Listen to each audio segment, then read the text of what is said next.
Hello viewers, welcome back to Ginika Talks. My name is Ginika. If you're seeing my face for the first time, you're welcome to my channel. Please do where to click the subscribe button, and to my returning subscribers, my real OGs, thank you for being so consistent with my channel. In today's video, I'll be sharing a list of African foods that you don't need to worry yourself carrying along with you in case you will be visiting India on a research visit or as a student. So whether you're going to be spending 4 years, 1 year, 2 years, do not worry yourself carrying these African foods because they are readily available in India.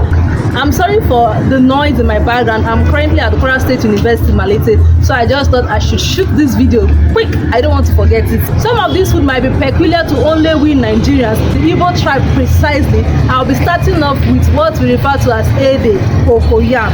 You know those tiny cocoyams that serves as thickener in our bitter leaf soup? You don't need to worry yourself carrying the powdered version. If you feel that you don't want to stress yourself blending cocoyam, then it's fine. You can go along and carry the powdered cocoyam. For people who do not like the taste of powdered cocoyam in their bitter leaf soup, then you are covered. The fresh cocoyam is readily available in almost all the superstores. You will get it at D-Mart, you will get it at Reliance. You don't need to worry yourself carrying Semovita. In India, it is popularly referred to as suji, and it is very cheap. You will find it in almost every small retail shops. Another food stuff you shouldn't worry yourself about carrying is beans, readily available at India, and it's also cheap. Only thing is that if you are buying at the mall, you will get them tied in small packs. But when you get used to shopping at the local market, buy a kg. If you are shopping at the mall, they may pack it 500 grams. But the good thing about shopping at the mall is I get offers like buy one pack and get another pack free. You should not worry yourself about carrying dry okra. Now I know a lot of Nigerians, for example, they get worried, oh, will I see okra? They tend to buy okra in large quantity and dry. Don't worry, don't even stress yourself. You see okra in India, now you go tire. Now you go chop, you go tire. It's referred to as lady finger in India, and it is also cheap. Don't worry about carrying tomato paste. It's not necessary. Tomato puree is readily available in India. You see what we call Roma tomatoes here in Nigeria? Those big red tomatoes. Their tomatoes are usually strong, healthy, plump, beautiful, and very cheap. Don't worry yourself about carrying stockfish or even dried fish. The taste of the fishes available in India is quite different from the fish we have here in Nigeria.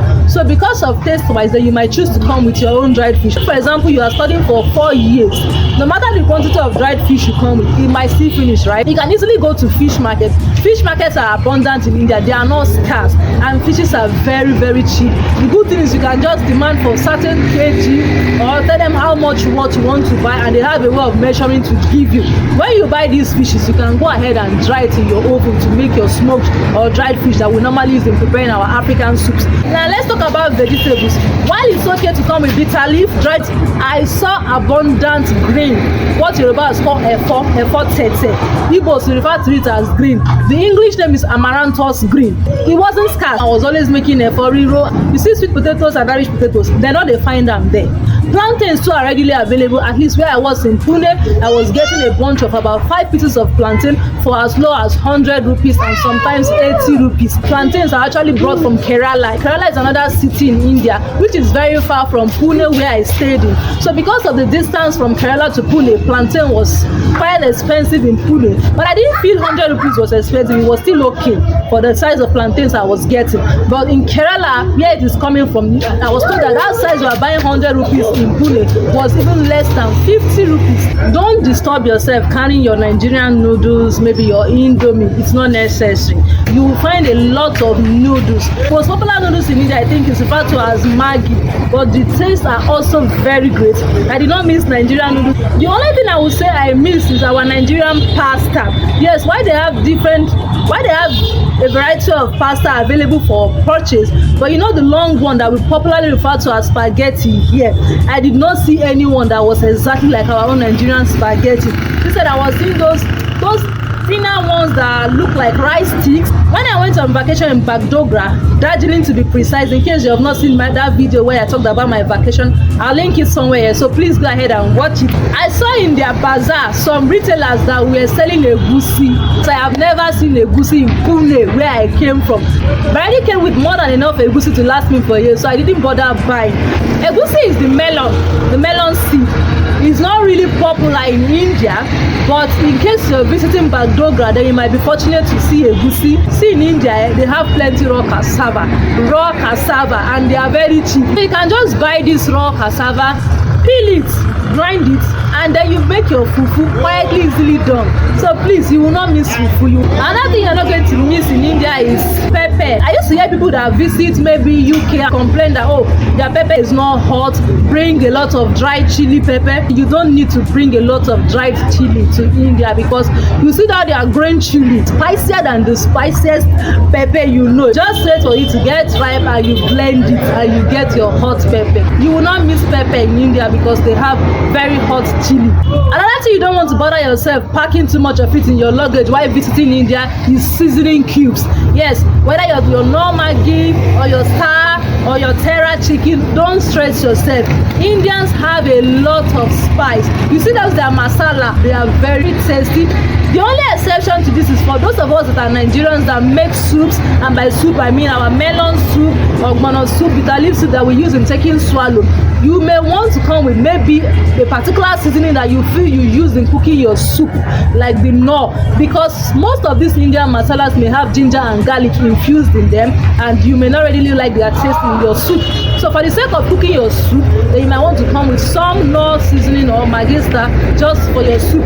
But aside that, when cooking your stew or your curry, their masala is okay. Another food items I think you will not miss in India is chicken. The only thing is that they do not have our own kind of old layers, what we refer to as old layers, our native fowl here in Nigeria, but they have the white fowl, what we call the broilers or the agric, and they are very affordable.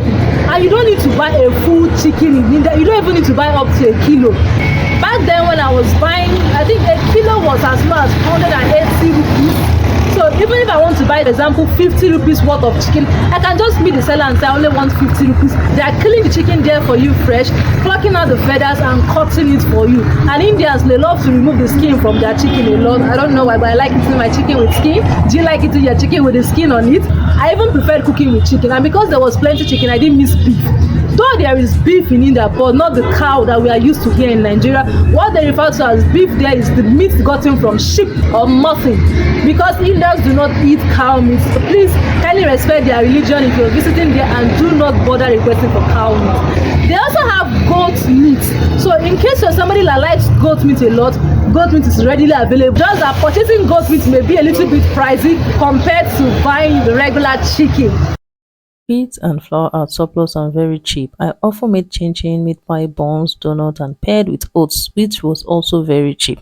The fresh corn in India is so tasty, and they also roast it like we do here in Nigeria. I enjoyed shopping in bulk. Picture my semovita, my rice, my chicken, my bread. It was These are the list of food items. Do not miss them. That I think you should not bother coming with, or at least do not pack too many of them. You might want to come with the landing ones, those that you will first of all be eating from, at least to save your money for the first few months of your landing. I've come to the end of today's video. If you watch this video up to now, please click the like button. In case you are not yet subscribed to my channel, please support your girl. Kindly support my YouTube channel. Thank you so much for watching this video. Bye.